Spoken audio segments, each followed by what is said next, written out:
La conquista del espacio. Maniobras orbitales. La estación espacial Mir comenzó a funcionar. Una serie de 5 naves Soyuz TM fueron enviadas durante 2 años a partir de 1986.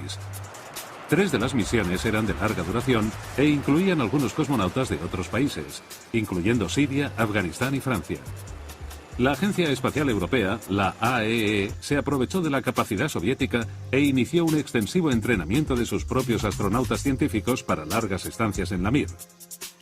Mientras, la agencia estadounidense NASA se reciclaba. Rediseñaron el cohete propulsor de la lanzadera espacial y el 29 de septiembre de 1988 despegó el Discovery y Estados Unidos volvió al espacio. Llevaba otro satélite TDRS en su bodega para sustituir al que se perdió a bordo del Challenger. Solo permaneció en órbita 4 días, pero el éxito de la misión volvió a poner a la NASA en la carrera espacial. Considerando su capacidad de vuelo, la flota de transbordadores comenzó una serie de servicios regulares dirigida a una baja órbita terrestre. Una de las misiones más apasionantes fue la puesta en órbita del telescopio espacial Hubble. Sin embargo, el amanecer de una nueva era en la exploración espacial se vio enturbiado cuando se descubrió que el espejo principal del Hubble tenía un fallo, lo que hacía que el telescopio fuera casi inutilizable. El siguiente lanzamiento de una Soyuz, el 5 de septiembre de 1989, fue el inicio de la permanencia humana más larga hasta la fecha. Alexander Vitorenko y Alexander Serebrov llegaron a la Mir y la prepararon para la siguiente fase de expansión. Otro módulo Kavan 2 de 20.000 kilogramos, desarrollado a partir de una unidad Almaz, fue lanzado el 26 de noviembre y tras un acoplamiento manual, la unidad fue añadida a la Mir, proveyendo un nuevo sistema de soporte vital y reciclaje de agua para la estación. También disponía de una cámara estanca de salida más grande y un nuevo equipo para paseos espaciales. La siguiente unidad, Cristal 1, llegó el 31 de mayo de 1990 y se instaló finalmente al lado opuesto del módulo Kavan 2, devolviendo el equilibrio al complejo de la Mir. Albergaba más equipamiento científico y hornos de manipulación de materiales. También incluía un pequeño pero completo invernadero y más equipo astronómico. La unidad Cristal también disponía de 2 puertos de atraque diseñados para el transbordador Buran que al final fueron desechados. Otros 2 componentes de la Mir fueron preparados para ser lanzados, el Spectre y el Priroda. Sin embargo, la tripulación que embarcó en la Soyuz TM-13, lanzada en octubre de 1991, fue la última en despegar desde la Unión Soviética. Con el colapso de la Unión Soviética y las convulsiones sociales y económicas, el proyecto Mir fue abandonado. El Spectre y el Priroda fueron almacenados indefinidamente y se iniciaron los planes para el regreso a la Tierra de la última tripulación. La reciente Agencia Espacial Federal rusa cayó y no pudo continuar con el proyecto Mir. Varias décadas de investigación y desarrollo estaban a punto de precipitarse desde el cielo. Estados Unidos supo apreciar el valor de la Mir. Los años de experiencia de los ingenieros y cosmonautas eran demasiado valiosos para dejarlos escapar. Junto a la nueva Federación Rusa, gestaron un plan. En septiembre de 1993, el primer ministro ruso, Víktor Chernomyrdin, y el vicepresidente norteamericano Al Gore anunciaron los planes para una nueva estación espacial. Como parte de este proyecto a largo plazo, Estados Unidos se unió a los rusos para terminar la Mir y añadir instalaciones que permitieran acoplamiento de los transbordadores norteamericanos, siendo esta la fase 1 de la nueva estación. El transbordador proveería el transporte hasta y desde la estación a cambio de que los astronautas norteamericanos cohabitaran con los rusos. La fase 2 consistiría en la construcción de nuevas instalaciones más grandes basadas en lo aprendido con la Mir. Eso significaba aportar dinero para sacar los 2 componentes de la Mir del almacén y para construir un nuevo módulo de atraque para el transbordador. El 1 de junio de 1995, el módulo Spectre, con algo menos de 20.000 kilogramos, se acopló a la Mir. El módulo contenía más equipo de observación de la Tierra, incluyendo aparatos de análisis atmosférico e investigación de superficie. También contaba con 4 células solares adicionales que generaban la mitad de la energía para la alimentación de toda la estación. El programa Encuentro de la Lanzadera y la Mir arrancó despacio, con cautela. En 1994, Sergei Krikalev fue el primer cosmonauta en volar en el transbordador. En febrero del año siguiente, el transbordador se aproximó a corta distancia de la Mir, pero no se acopló. Después, un astronauta norteamericano viajó a la Mir a bordo de una nave Soyuz y permaneció allí 115 días. La Atlantis realizó el primer acoplamiento con la Mir en junio y transfirió la tripulación rusa y suministros y recogió al astronauta Norman Zeiger. 5 meses más tarde, la Atlantis volvió y añadió un nuevo módulo de acoplamiento para el transbordador. Fue diseñado y construido por los rusos y financiado por los estadounidenses. Hubo 3 tripulaciones principales de larga duración, pero solo 6 pasajeros espaciales llamaron hogar a la Mir. Estuvo ocupada continuamente hasta agosto de 1999. Durante ese periodo, los cosmonautas rusos se encargaron del funcionamiento y mantenimiento, pero tras 10 años estaba deteriorada y los equipos fallaban constantemente. En marzo de 1996, Estados Unidos inició su presencia permanente en la Mir. La astronauta Shannon Lucid fue la primera con un récord de permanencia de 188 días. Astronautas y científicos dirigieron experimentos y estudiaron la fisiología humana, ciencias de la vida, microbiología y materiales. El último módulo de ciencia de la Tierra, el PRIRODA, fue añadido el 26 de abril de 1996. Ya terminada, la Estación Espacial Mir pesaba unas 100 toneladas. Su interior parecía un estrecho laberinto de cables y tubos con aparatos científicos por todos lados. Objetos personales como fotos y dibujos infantiles adornaban las paredes. Hay una cuerda elástica que ayudaba a desplazarse adelante y atrás. Este es el PRIRODA, el nuevo módulo que llegó cuando yo estaba allí, y está lleno de diferentes equipamientos científicos. Como pueden ver, hay una caja estanca con guantes. Todo funcionaba realmente bien. Todo el equipamiento norteamericano que había en el PRIRODA funcionaba muy bien. Este es el módulo de unión, y todo estaba conectado aquí. Y tras la llegada de la Progress, Yuri me comentó que era la primera vez en la historia de la estación Mir que todos los módulos estaban ocupados y que era un nuevo récord. Verdaderamente era un hogar lejos de casa.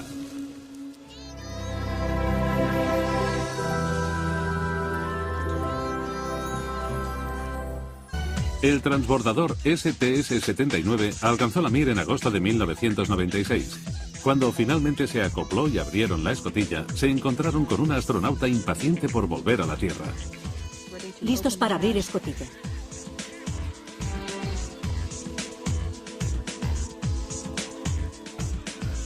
La astronauta Shannon Lucid ha visto pasar 22 tripulantes.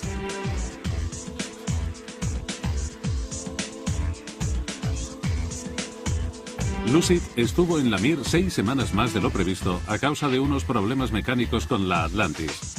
Fue sustituida por su compañero norteamericano John Blaha.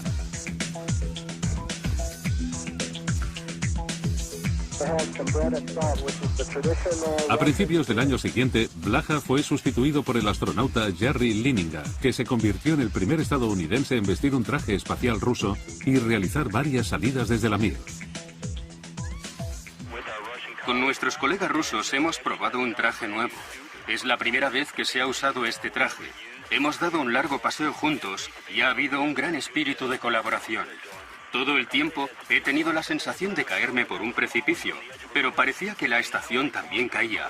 Ha sido una sensación muy fuerte y he tenido que esforzarme por mantener el control continuamente y decirme que era normal esa sensación y tener esa espectacular visión de la Tierra y de la gran estación espacial. Todo ha sido fantástico y probablemente permanecerá para siempre en mi memoria.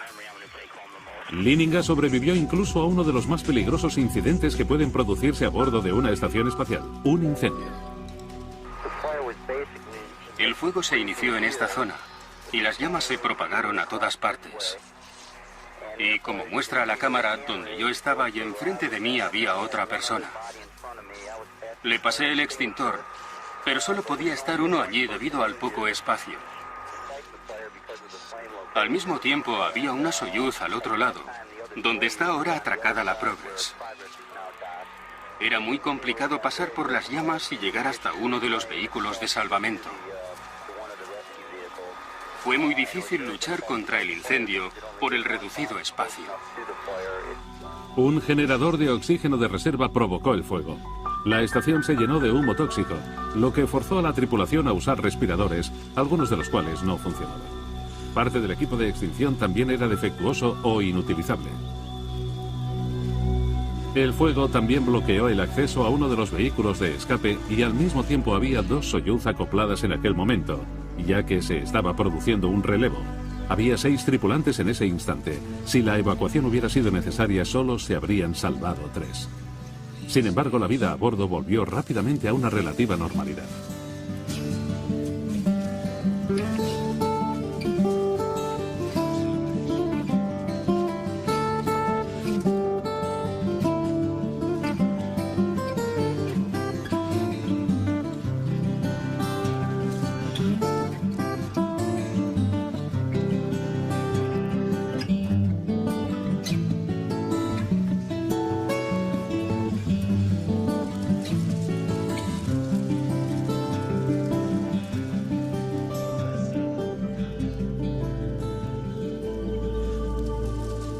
La Atlantis regresó en mayo y Lininga fue sustituido por el astronauta británico Mike Fow. Durante su estancia a bordo de la Mir hubo más incidentes y peligros que en la de su predecesor.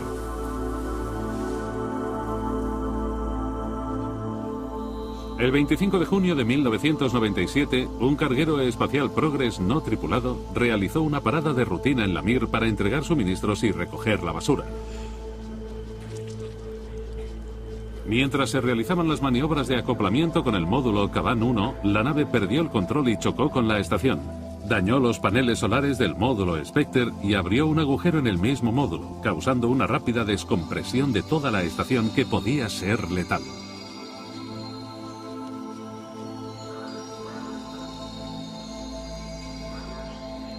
Vimos que la colisión era inminente. Inmediatamente pensamos que tendríamos que evacuar. Fui el primero en entrar, según el procedimiento, en la Soyuz, y allí esperé. Cuando se comprobó que los daños no eran tan importantes, que el agujero no era tan peligroso y que había tiempo para sellarlo, abandoné la Soyuz, entendiendo implícitamente que no íbamos a irnos de momento. Nos pusimos a trabajar juntos todo lo rápidamente que pudimos. Retiramos los cables y mantuvimos cerrada la escotilla de acceso. Nos reservamos 24 minutos por si al final teníamos que trasladarnos a la Soyuz si no podíamos sellar el escape. Y una vez descontado ese tiempo, que seguramente el centro de mando en tierra también había determinado, calculamos el tiempo que teníamos y pensamos con calma lo que debíamos hacer, y lo solucionamos. Para poder cerrar la escotilla del módulo y salvar el resto de la estación, los cosmonautas usaron hachas para retirar los cables que la bloqueaban. Desgraciadamente, eso cortó el suministro de energía de los paneles solares, reduciendo la potencia total de la estación. La Progress se desacopló de aquí y se alejó durante un día.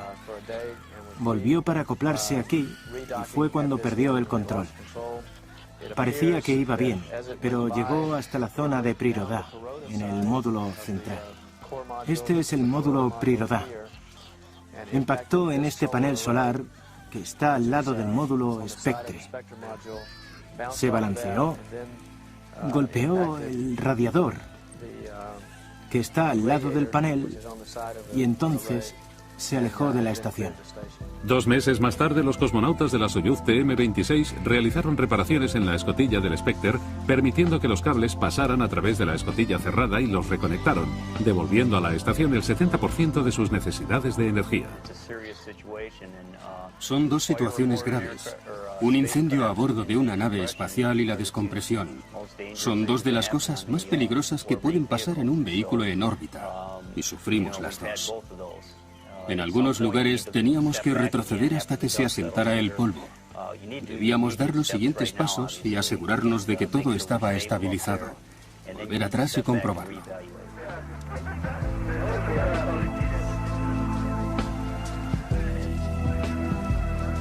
Desgraciadamente, la unidad Spectre debió permanecer sellada y despresurizada el resto de la vida de la estación. Tenía grandes fugas que no pudieron ser localizadas. Parecía que los días de la Mir estaban contados otra vez.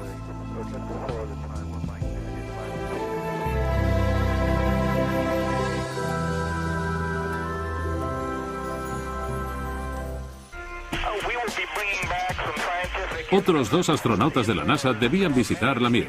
David Wolf permaneció 128 días en el espacio y fue el último astronauta estadounidense en ser asignado.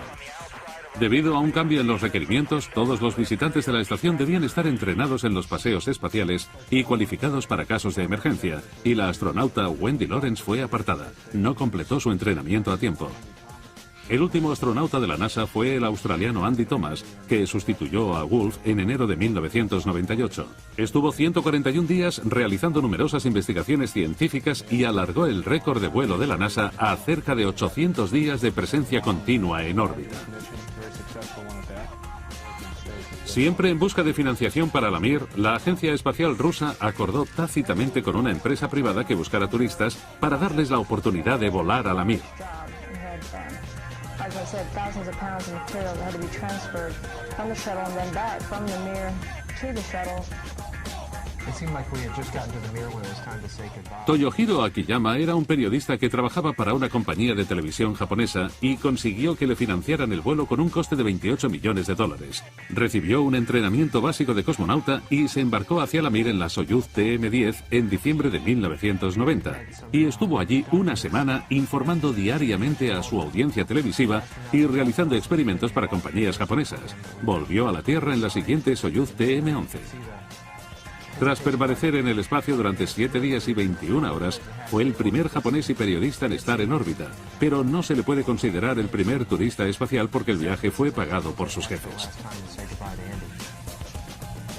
Peter Llewellyn, que quería ser turista espacial, ofreció $100 millones por el privilegio de visitar la Mir en 1999, pero fue rechazado. Denis Titov ofreció $20 millones para poder volar a la Mir durante 10 días, pero dejó de ser una opción y su billete fue actualizado para la Estación Espacial Internacional.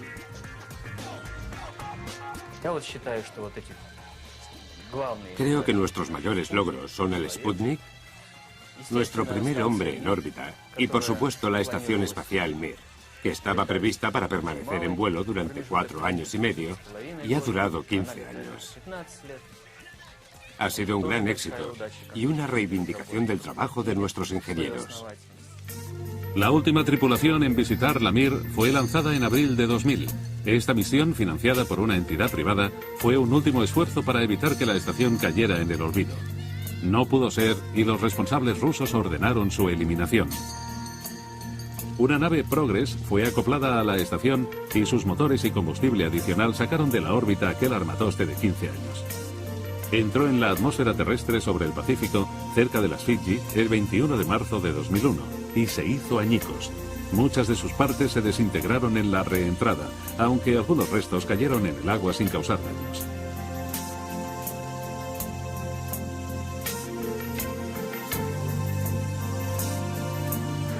Liftoff of Space Shuttle Columbia to broaden our view of the universe through the Hubble Space Telescope. Houston controla ahora el vuelo de Columbia, el transbordador pionero rumbo al telescopio Hubble. El oficial confirma la correcta separación del módulo de servicio de Columbia. Hasta la fecha, el telescopio espacial Hubble ha costado $1.500 millones. Era mucho dinero desperdiciado en un telescopio óptico de segunda clase, aunque estuviera en órbita. Un trabajo intensivo en tierra puso en marcha un plan de rescate para la plataforma, no solo para reparar las distorsiones del espejo principal, sino para reemplazar la fuente de energía y los componentes electrónicos necesarios para mejorar sus capacidades en las décadas siguientes. Tan pronto como alcanzó su órbita, el transbordador capturó el Hubble y lo introdujo en la bodega, donde los astronautas se pusieron a trabajar inmediatamente. Esta fue la segunda misión de mantenimiento del Hubble. La primera tuvo lugar en 1993. Y fue el Endeavour el que pasó 10 días reparando el telescopio orbital. Principalmente se trataba de instalar el paquete de corrección óptica COSTAR para subsanar los errores del espejo principal. Fueron sustituidas una de las cámaras principales, la cámara planetaria y el gran angular. También se sustituyeron los paneles solares, así como su electrónica de control y los 4 giroscopios que apuntan el telescopio hacia el cielo. Una segunda misión de reparaciones fue realizada con el Discovery en 1997 y se sustituyó el espectógrafo de imágenes y una grabadora de datos. Instalaron también un refrigerador experimental de hidrógeno sólido para ayudar al enfriamiento de los sensores de infrarrojos, aunque falló y redujo el tiempo de vida de la unidad. En 1999 se sustituyeron los giroscopios y el ordenador que habían fallado dejando el telescopio inoperante. También se colocó una manta térmica de aislamiento y un nuevo sensor de guía para mejorar la precisión. En una misión posterior, en marzo de 2002, se instaló un nuevo instrumento, la Cámara Avanzada de Reconocimiento o ACS. También se reactivó el sensor NIGMOS de baja temperatura que había perdido el refrigerante. Se añadió otro nuevo sistema de acondicionamiento de aire para estabilizar el anterior. Los paneles solares fueron sustituidos por segunda vez por unos más pequeños y eficientes. Se cambió el sistema de distribución de electricidad y con la potencia adicional todos los instrumentos a bordo del Hubble podían funcionar a la vez.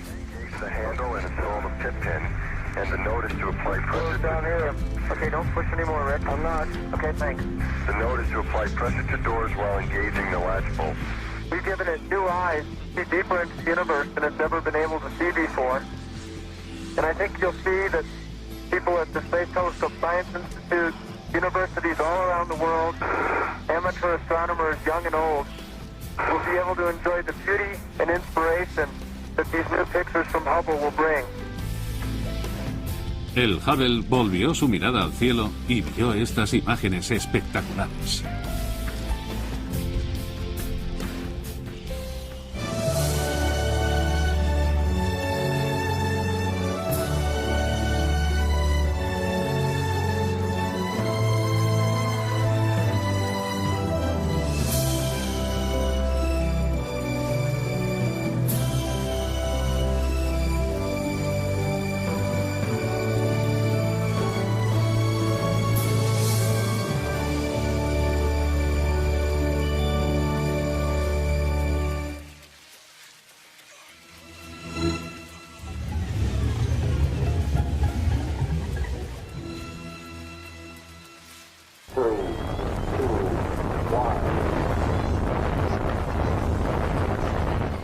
Turbiado cuando se descubrió que el espejo principal del Hubble tenía un fallo, lo que hacía que el telescopio fuera casi inutilizable. El siguiente lanzamiento de una Soyuz, el 5 de septiembre de 1989, fue el inicio de la permanencia humana más larga hasta la fecha. Alexander Vitorenko y Alexander Serebrov llegaron a la Mir y la prepararon para la siguiente fase de expansión. Otro módulo Caban 2 de 20.000 kilogramos, desarrollado a partir de una unidad Almas, fue lanzado el 26 de noviembre y tras un acoplamiento manual, la unidad fue añadida a la Mir, proveyendo un nuevo sistema de soporte vital y reciclaje de agua para la estación. También disponía de una cámara estanca de salida más grande y un nuevo equipo para paseos espaciales. La siguiente unidad, Cristal 1, llegó el 31 de mayo de 1990 y se instaló finalmente al lado opuesto del módulo Caban 2.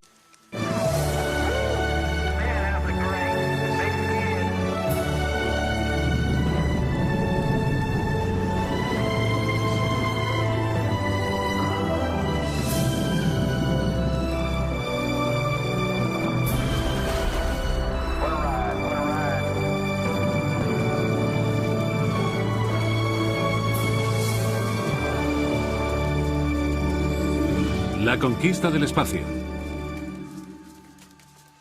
Maniobras orbitales. La estación espacial Mir comenzó a funcionar. Una serie de 5 naves Soyuz TM fueron enviadas durante 2 años a partir de 1986. 3 de las misiones eran de larga duración e incluían algunos cosmonautas de otros países, incluyendo Siria, Afganistán y Francia. La Agencia Espacial Europea, la AEE, se aprovechó de la capacidad soviética e inició un extensivo entrenamiento de sus propios astronautas científicos para largas estancias en la Mir. Mientras, la agencia estadounidense NASA se reciclaba. Rediseñaron el cohete propulsor de la lanzadera espacial y el 29 de septiembre de 1988 despegó el Discovery y Estados Unidos volvió al espacio. Llevaba otro satélite TDRS en su bodega para sustituir al que se perdió a bordo del Challenger. Solo permaneció en órbita 4 días, pero el éxito de la misión volvió a poner a la NASA en la carrera espacial. Considerando su capacidad de vuelo, la flota de transbordadores comenzó una serie de servicios regulares dirigida a una baja órbita terrestre. Una de las misiones más apasionantes fue la puesta en órbita del telescopio espacial Hubble. Sin embargo, el amanecer de una nueva era en la exploración espacial se vio en planes para el regreso a la Tierra de la última tripulación. La reciente Agencia Espacial Federal rusa cayó y no pudo continuar con el proyecto Mir. Varias décadas de investigación y desarrollo estaban a punto de precipitarse desde el cielo. Estados Unidos supo apreciar el valor de la Mir. Los años de experiencia de los ingenieros y cosmonautas eran demasiado valiosos para dejarlos escapar. Junto a la nueva Federación Rusa, gestaron un plan. En septiembre de 1993, el primer ministro ruso, Víktor Chernomyrdin, y el vicepresidente norteamericano Al Gore anunciaron los planes para una nueva estación espacial. Como parte de este proyecto a largo plazo, Estados Unidos se unió a los rusos para terminar la Mir y añadir instalaciones que permitieran acoplamiento de los transbordadores norteamericanos, siendo esta la fase 1 de la nueva estación. El transbordador proveería el transporte, devolviendo el equilibrio al complejo de la Mir. Albergaba más equipamiento científico y hornos de manipulación de materiales. También incluía un pequeño pero completo invernadero y más equipo astronómico. La unidad Cristal también disponía de 2 puertos de atraque diseñados para el transbordador Buran que al final fueron desechados. Otros 2 componentes de la Mir fueron preparados para ser lanzados, el Spectre y el Prirodá. Sin embargo, la tripulación que embarcó en la Soyuz TM-13, lanzada en octubre de 1991, fue la última en despegar desde la Unión Soviética. Con el colapso de la Unión Soviética y las convulsiones sociales y económicas, el proyecto Mir fue abandonado. El Spectre y el Prirodá fueron almacenados indefinidamente y se iniciaron los... La reciente Agencia Espacial Federal rusa cayó y no pudo continuar con el proyecto Mir. Varias décadas de investigación y desarrollo estaban a punto de precipitarse desde el cielo. Estados Unidos supo apreciar el valor de la Mir. Los años de experiencia de los ingenieros y cosmonautas eran demasiado valiosos para dejarlos escapar. Junto a la nueva Federación Rusa, gestaron un plan. En septiembre de 1993, el primer ministro ruso, Víktor Chernomyrdin, y el vicepresidente norteamericano Al Gore anunciaron los planes para una nueva estación espacial. Como parte de este proyecto a largo plazo, Estados Unidos se unió a los rusos para terminar la Mir y añadir instalaciones que permitieran acoplamiento de los transbordadores norteamericanos, siendo esta la fase 1 de la nueva estación. El transbordador proveería el transporte hasta y desde la estación, a cambio de que los astronautas norteamericanos cohabitaran con los rusos. Se aprovechó de la capacidad soviética e inició un extensivo entrenamiento de sus propios astronautas científicos para largas estancias en la Mir. Mientras, la agencia estadounidense NASA se reciclaba. Rediseñaron el cohete propulsor de la lanzadera espacial y el 29 de septiembre de 1988 despegó el Discovery y Estados Unidos volvió al espacio.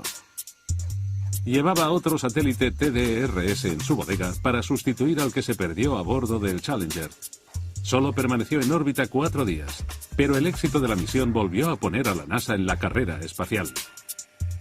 Considerando su capacidad de vuelo, la flota de transbordadores comenzó una serie de servicios regulares dirigida a una baja órbita terrestre. Una de las misiones más apasionantes fue la puesta en órbita del telescopio espacial Hubble. Sin embargo, el amanecer de una nueva era en la exploración espacial se vio enturbiado cuando se descubrió que el espejo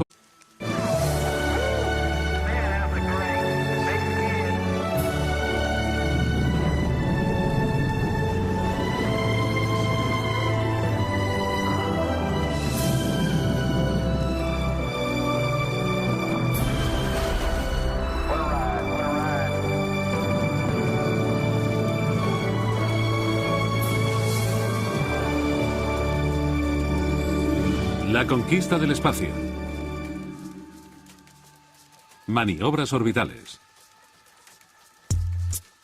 La estación espacial Mir comenzó a funcionar. Una serie de 5 naves Soyuz TM fueron enviadas durante 2 años a partir de 1986. 3 de las misiones eran de larga duración e incluían algunos cosmonautas de otros países, incluyendo Siria, Afganistán y Francia. La Agencia Espacial Europea, la AEE, albergaba más equipamiento científico y hornos de manipulación de materiales. También incluía un pequeño pero completo invernadero y más equipo astronómico. La unidad Cristal también disponía de 2 puertos de atraque diseñados para el transbordador Buran, que al final fueron desechados. Otros 2 componentes de la Mir fueron preparados para ser lanzados, el Spectre y el Priroda. Sin embargo, la tripulación que embarcó en la Soyuz TM-13, lanzada en octubre de 1991, fue la última en despegar desde la Unión Soviética. Con el colapso de la Unión Soviética y las convulsiones sociales y económicas, el proyecto Mir fue abandonado. El Spectre y el Priroda fueron almacenados indefinidamente y se iniciaron los planes para el regreso a la Tierra de la última tripulación. La red principal del Hubble tenía un fallo, lo que hacía que el telescopio fuera casi inutilizable. El siguiente lanzamiento de una Soyuz, el 5 de septiembre de 1989, fue el inicio de la permanencia humana más larga hasta la fecha. Alexander Vitorenko y Alexander Serebrov llegaron a la Mir y la prepararon para la siguiente fase de expansión. Otro módulo Kavan 2 de 20.000 kilogramos, desarrollado a partir de una unidad Almaz, fue lanzado el 26 de noviembre y tras un acoplamiento manual, la unidad fue añadida a la Mir, proveyendo un nuevo sistema de soporte vital y reciclaje de agua para la estación. También disponía de una cámara estanca de salida más grande y un nuevo equipo para paseos espaciales. La siguiente unidad, Cristal 1, llegó el 31 de mayo de 1990 y se instaló finalmente al lado opuesto del módulo Kavan 2, devolviendo el equilibrio al complejo de la Mir.